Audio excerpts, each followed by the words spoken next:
Joseph Merrick no fue un monstruo. Fue un espejo. Uno incómodo. Uno que devuelve la mirada y pregunta quién es, de verdad, el civilizado. Un espejo que no muestra carne torcida, sino conciencias torcidas. Un reflejo donde la crueldad se disfraza de curiosidad y el miedo se hace espectáculo. Porque la historia de Merrick no va de deformidad. Va de nosotros. Hoy en Mythic, Joseph Merrick, el hombre elefante.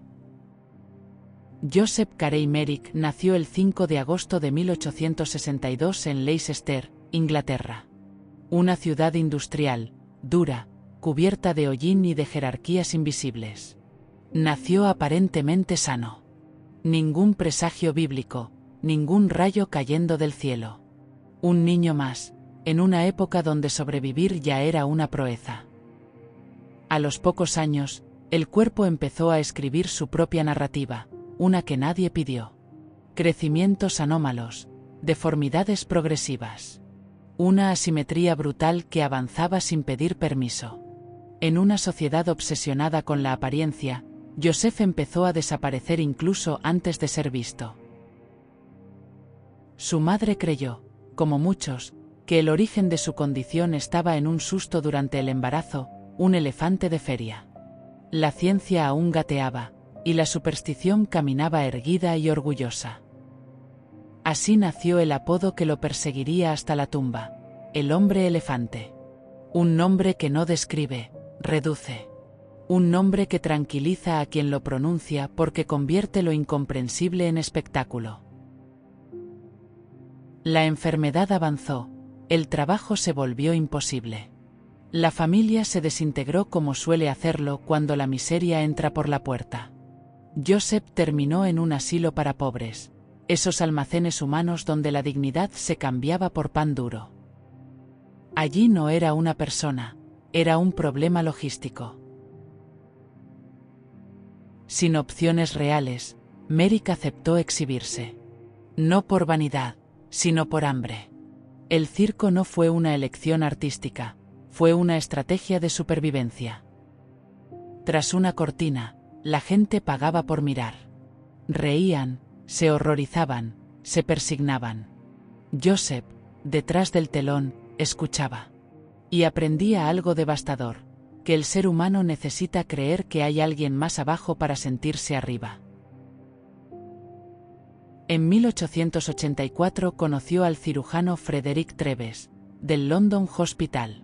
Treves lo examinó, lo presentó como caso clínico, y por primera vez, alguien intentó comprender su cuerpo sin burlarse abiertamente. Pero incluso la ciencia tenía su propio escenario. Joseph pasaba del circo popular al anfiteatro médico. Cambiaban los espectadores, no siempre la mirada. Cuando los espectáculos fueron prohibidos en Inglaterra, Joseph fue llevado a Europa. Allí fue explotado, robado, abandonado. Sin dinero, sin idioma, sin refugio. Regresó a Londres casi como un fantasma. Fue entonces cuando el hospital lo acogió definitivamente. No como atracción, sino como residente. Un gesto pequeño que, para él, fue una revolución. Aquí el relato se quiebra, porque la narrativa popular falla. Merrick no era simple, ni infantil, ni limitado. Leía, escribía, citaba poesía. Construía maquetas de iglesias con una delicadeza que contradecía cualquier prejuicio visual. «Soy feliz con mis flores», escribió. Y esa frase, sencilla y devastadora, dice más de la humanidad que 1000 tratados morales. La aristocracia empezó a visitarlo. Actrices, damas, curiosos educados. Joseph era ahora aceptable, porque estaba domesticado, contenido, institucionalizado. El monstruo ya no daba miedo. Era decorativo. La faceta más reveladora de Joseph Merrick no es su cuerpo ni su sufrimiento, sino su obsesión silenciosa con el hogar.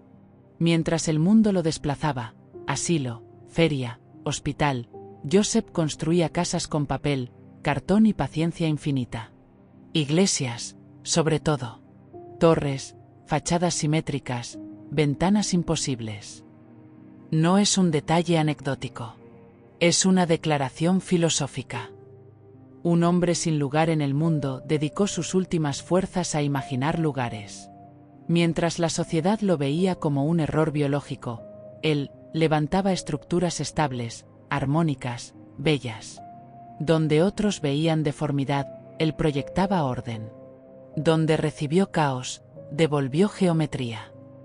La iglesia que más veces recreó fue la de Santa María de Leicester, la que veía de niño. No la idealizó, la reconstruyó tal como era. Como si al repetirla pudiera volver a habitarla. Como si el hogar no fuera un espacio físico, sino un recuerdo insistente. Aquí Merrick deja de ser víctima y se convierte en algo más incómodo, autor. Autor de un mundo interior que nadie quiso mirar porque no encajaba con la narrativa del monstruo. Esta es la parte que incomoda. Joseph Merrick no necesitaba ser salvado, necesitaba ser reconocido. Y eso, incluso hoy, sigue siendo raro. Joseph Merrick murió el 11 de abril de 1890, con 27 años. Murió intentando dormir como dormían los demás, acostado. Su cuerpo no lo permitió, el peso de su cabeza le rompió el cuello. La normalidad, por una vez, fue letal. Joseph Merrick no es una historia sobre deformidad, es una historia sobre mirada. Sobre cómo decidimos quién merece respeto y quién no. Sobre cómo la compasión suele llegar tarde, cuando ya no incomoda. El futuro, si quiere llamarse civilizado, tendrá que aprender esto. La verdadera monstruosidad rara vez es visible a simple vista.